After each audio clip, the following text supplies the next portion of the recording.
Welcome to my YouTube automotive channel. In today's video I have a 2011 Chevrolet Traverse and I will show you the battery location. This video will apply to Chevy Traverses made from 2009 all the way up to 2017.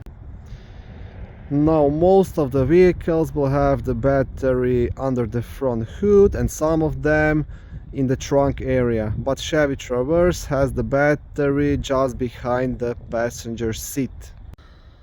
So if you open the right rear door and remove the carpet,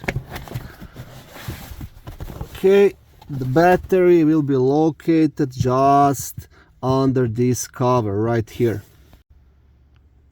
Okay, now to remove this cover you will need a Torx T20 screwdriver. So you want to remove this screw right here.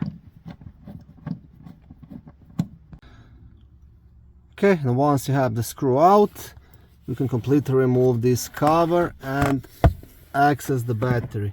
Also, you can pop off this plastic in case it's in your way. It just has a couple of these plastic clips. But that's it. Here is the battery.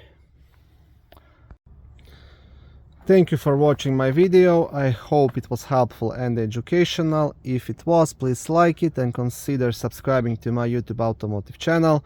On my channel there is lots of how-to videos, do-it-yourself videos, car reviews, product reviews and other similar automotive topics.